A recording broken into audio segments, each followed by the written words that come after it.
Energy blackmail is not a new phenomenon in world history. So let's talk about the Yom Kippur War. When in 1973, a coalition of Arab countries wanted to wipe out Little Israel and how this war provoked a global energy crisis. Arab radicals began talking about the use of oil weapons from the beginning of the Arab-Israeli conflict. However, the implementation of these plans was hindered by a number of obstacles. Despite the fact that the Arab countries had significant oil deposits, most of their deposits did not legally belong to them. Such circumstances have been formed since 1901, when William Knox D'Arcy bought a concession from the Iranian Shah for the development of oil fields and further oil extraction.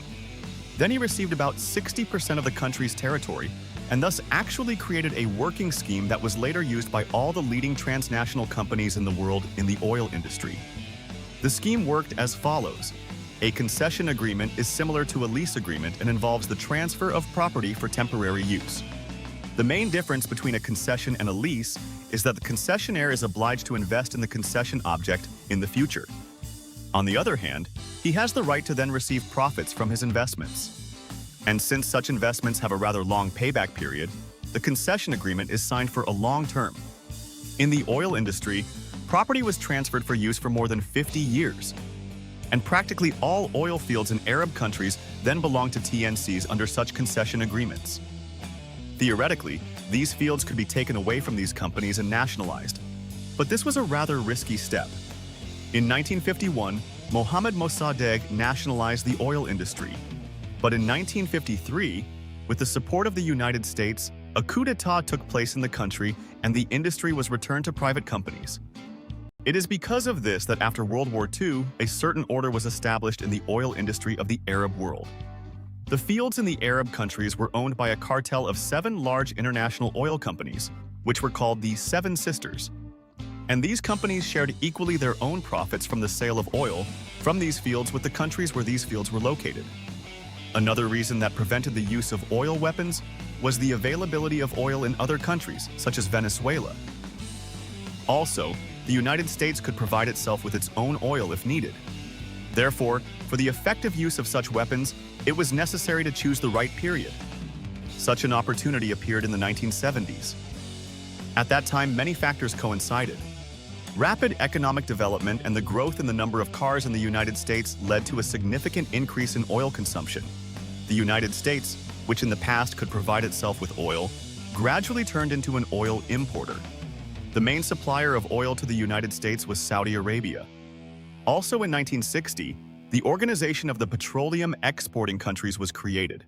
And in 1971, this organization won its first serious victory, when, first in Tehran and then in Tripoli, a number of agreements were signed between OPEC member countries and companies, according to which the share of the country's profits increased to 55%, and the companies undertook to increase the price of oil by 30%. In essence, these victories allowed countries to seize the initiative from companies in shaping pricing policy and created the conditions for more radical decisions to strengthen control over their own oil, first in the form of a share of ownership in companies, and later the complete nationalization of assets. And these two factors became the catalyst for further events that developed in the future. When Anwar Sadat became president of Egypt in 1970, he almost immediately became close to King Faisal of Saudi Arabia.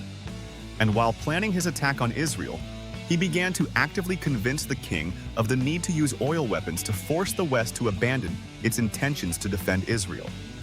Although Faisal initially did not support this idea, he later changed his mind.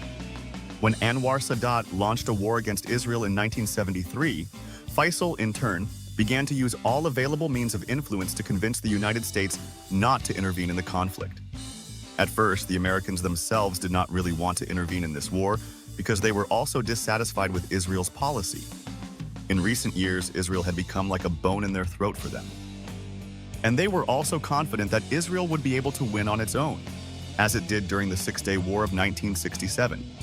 However, after a few days, it became clear that the situation was much worse than expected in the United States. Israel made a number of critical military mistakes that began to threaten them with a serious defeat, which would lead to the destruction of the country. First of all, Israel had always relied on a preemptive strike, which allowed them to win quickly. This time, Israel was forced to defend itself and was not prepared for a long, exhausting war. After almost a few days of intense fighting, they were already running out of weapons and ammunition. The Arab troops were also actively supported by the Soviet Union and provided them with a lot of weapons and equipment. Of course, the Americans could not allow Israel to be defeated. And already on October 12th, 6 days after the start of the war, Nixon initiated an operation to supply weapons to Israel called Nickel Grass. In response, the leaders of the Arab countries announced a reduction in oil production and a 17% increase in oil prices. A week later, namely on October 19th, Nixon asked Congress to allocate $2.2 billion for emergency aid to Israel. And the very next day, a number of Arab countries led by Saudi Arabia declared an embargo, that is, a complete cessation of oil exports to the United States and a number of other countries. On October 26th, the war ended with Israel's victory, but the embargo continued. In order to stop oil exports to Western countries, the Arabs additionally reduced oil production by 25%. And at the end of November, the embargo extended to a number of other countries. And this situation continued until March 1974. Although the embargo itself was in effect for only 5 months, it led to catastrophic consequences for the economy. During the embargo, oil prices rose from $3 to $12. In turn, this provoked an increase in fuel prices. The problems were not only with the price, but also with the availability of fuel. It was practically impossible to buy it. For the first time in its history, they encountered such a phenomenon as a shortage. The problems did not end there. The rise in fuel prices led to an increase in the cost of production, and as a result, inflation began to rise. Since all this was happening against the backdrop of a falling economy and rising unemployment, for the first time such an economic phenomenon as stagflation was recorded. The term was coined by British Chancellor of the Exchequer, Ian Norman MacLeod, combining the terms stagnation and inflation. Since this phenomenon was completely new, no one knew how to deal with it. Usually, to fight inflation, the central bank raises interest rates, and to fight unemployment, it lowers them. The Fed went the way of raising rates, which further exacerbated the crisis. After all, along with this, lending rates increased and businesses began to borrow less. But this did not stop inflation, which grew until the 80s.